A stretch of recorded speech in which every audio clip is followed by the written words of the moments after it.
Copa America semifinal ম্যাচে উরুগুয়েকে 1-0 গোলে হারিয়ে ফাইনালে উঠে গেল কলম্বিয়া।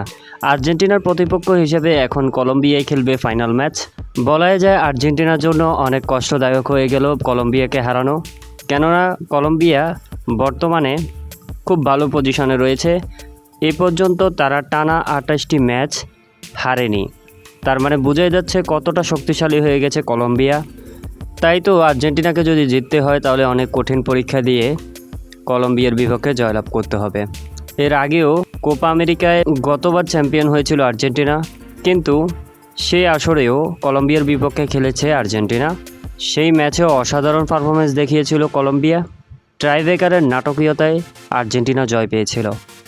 তাই বলাই যায় এবারের কোপা আমেরিকা ফাইনালটা অসাধারণ ম্যাচ হবে, তবে কোন দল জয়লাভ করবে সেটা বলাটা মুশকিল। তো ভিউয়ার, আপনার কাছে কোন দল চ্যাম্পিয়ন হবে বলে মনে হচ্ছে অবশ্যই আপনি কমেন্ট করে জানিয়ে দিতে পারেন। ধন্যবাদ।